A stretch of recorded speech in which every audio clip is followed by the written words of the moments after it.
सुप्रभात हिमाचल में वीरेश ठाकुर अभी मौजूद हुआ हूं आपके समक्ष हिमाचल प्रदेश की सुबह की ताज़ा खबरों के साथ। तो आइए शुरू करते हैं बिना समय गवाए हुए नॉन स्टॉप ताज़ा खबरों के सिलसिले को। मोदी सरकार के 8 साल 31 मई को हिमाचल की राजधानी शिमला में होगा राष्ट्रीय कार्यक्रम।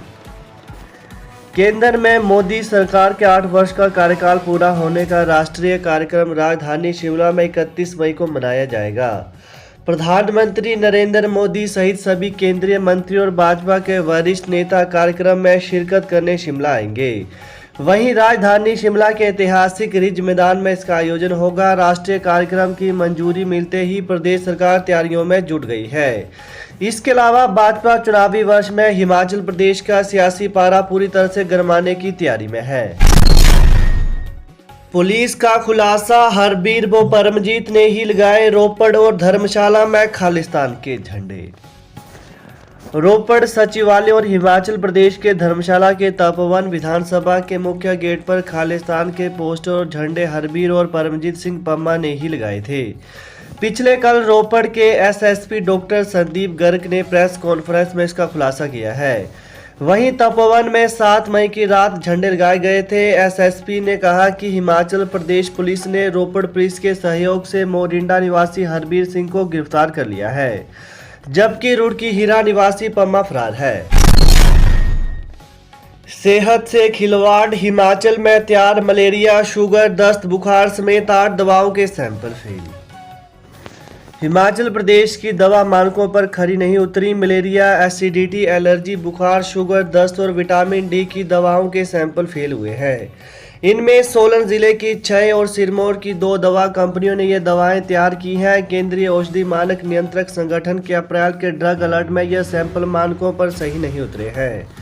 वहीं अप्रैल में देश भर में 1164 दवाओं के सैंपल भरे थे, जिनमें हिमाचल प्रदेश में बनी 8 दवाओं समेत 27 के सैंपल फेल हुए हैं। सरकार को झटका, शिमला में सिटी डेवलपमेंट प्लान लागू करने पर एनजीटी की रोक। हिमाचल प्रदेश के शिमला शहर और प्लानिंग एरिया में भवन निर्माण के नियमों में राहत देने के लिए सरकार की सिटी डेवलपमेंट प्लान पर नेशनल ग्रीन ट्रिब्यूनल एनजीटी ने रोक लगा दी है। नगर निगम चुनाव से ठीक पहले प्लान लागू करने की तैयारी कर रही सरकार को इससे झटका लगा है। वहीं प्रदेश की राजधानी शिमला में एनजीटी के साल 2017 में पारित आदेशों के अनुसार भवन निर्माण पर पाबंदियां जारी रहेंगी। शिमला निवासी योगेंद्र मोहन सेनगुप्ता की याचिका पर सुनवाई करते हुए एनजीटी ने इस बारे में सरकार को सख्त दिशा निर्देश दिए हैं।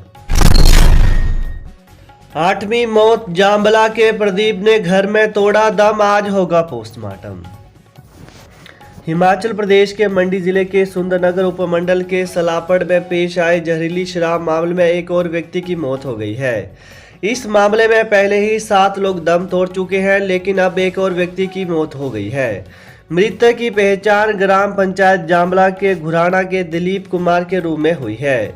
दिलीप कुमार भी जहरीली शराब पीने के बाद अस्पताल में भर्ती था। कई महीनों तक आईजीएमसी में भर्ती रहने के बाद नेरचौक मेडिकल कॉलेज भेज दिया गया था। पिछले लंबे समय से वो नेरचौक मेडिकल कॉलेज में ही भर्ती था और 3 दिन पहले ही उसे चिकित्सकों ने घर भेज दिया था, लेकिन पिछले कल देर शाम उसकी घर पर ही मौत हो गई। उच्च शिक्षा निदेशालय, ट्यूशन सेंटर चलाने वाले स्कूलों के शिक्षकों को जारी होंगे नोटिस।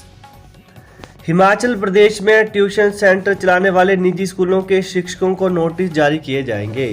अभिभावकों की शिकायतें मिलने के बाद उच्च शिक्षा निदेशालय ने कड़ा संज्ञान लेते हुए शिमला सहित कई जिलों के निजी स्कूलों के प्रिंसिपलों से शिक्षा निदेशालय ने ऐसे शिक्षकों का रिकॉर्ड तलब किया है। वहीं उच्च शिक्षा निदेशक डॉक्टर अमरजीत कुमार शर्मा ने बताया कि जिला उपनिदेशकों के माध्यम से ट्यूशन पढ़ाने वाले निजी स्कूलों के शिक्षकों को नोटिस जारी किए जाएंगे। वहीं दूसरी ओर राजधानी के निजी स्कूलों के 8 शिक्षकों के अभिभावकों ने लिखित में उच्च और प्रारंभिक शिक्षा निदेशकों से शिकायत की है। शिकायत की प्रति राष्ट्रपति, प्रधानमंत्री, मुख्यमंत्री, हाईकोर्ट के मुख्य न्यायाधीश, शिक्षा मंत्री और शिक्षा सचिव को भी भेजी गई है। वहीं शिक्षा निदेशालय को दी शिकायत में अभिभावकों ने आरोप लगाया है कि शहर के बड़े निजी स्कूलों के यह शिक्षक बच्चों पर उन्हीं से ट्यूशन पढ़ने का दबाव बनाते हैं। दुष्कर्मी पिता को 20 साल की कैद। अपनी ही नाबालिग बेटी के साथ गलत काम करने पर पिता को माननीय अदालत ने 20 वर्ष की कठोर कारावास व 20,000 रुपये जुर्माने की सजा सुनाई है। पीड़ित नाबालिगा ने चाइल्ड हेल्पलाइन मंडी के माध्यम से पुलिस को शिकायत दी थी, जिसमें उसने अपने ही पिता पर उसके साथ गलत काम करने के आरोप लगाए थे। जिसके बाद कोर्ट ने पीड़ित नाबालिगा को न्याय देते हुए उसके पिता को कठोर कारावास व जुर्माने की सजा सुनाई है। वहीं पुलिस से मिली जानकारी के अनुसार 21 जून 2020 को एक नाबालिग लड़की ने चाइल्ड हेल्पलाइन मंडी के माध्यम से पुलिस थाना बलम में शिकायत दर्ज करवाई थी कि उसके पिता द्वारा उसके साथ गलत काम किया गया है। स्वदेशी कोविड वैक्सीन mRNA की 21 लाख डोज को मंजूरी। पहली सबसे प्रभावी स्वदेशी mRNA कोविड-19 वैक्सीन की 21 लाख डोज को central drug laboratory CDL Kasauli ने मंजूरी दे दी है। यह vaccine messenger ribose nucleic acid mRNA stage में सबसे ज्यादा कारगर मानी जा रही है। वहीं अब कंपनी ने वैक्सीन का स्टॉक करना शुरू कर दिया है। जल्द ही कंपनी की ओर से केंद्रीय औषधि मानक नियंत्रण संगठन CDSCO के समक्ष आगामी डाटा भी प्रस्तुत किया जाएगा। वैक्सीन का उत्पादन पुणे स्थित जेनोवा बायो फार्मास्यूटिकल की ओर से किया जा रहा है। कंपनी ने वैक्सीन का उत्पादन कर बैच CDL के लिए भेजे थे। लैप्स नहीं होगा पिछला कॉन्ट्रैक्ट पीरियड, आखिर सुलझ गया इंटर डिस्ट्रिक्ट ट्रांसफर का विवाद। शिक्षा विभाग में इंटर डिस्ट्रिक्ट ट्रांसफर के मामलों में पिछले कई महीनों से जारी विवाद अब सुलझ गया है।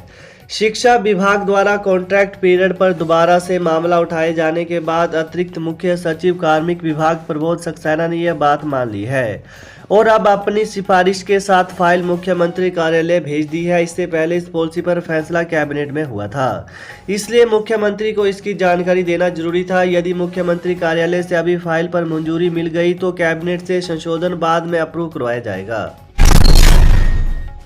बैठक में फैसला, निजीकरण के विरोध में सांसदों को मांग पत्र सौंपेगी आंगनवाड़ी यूनियन।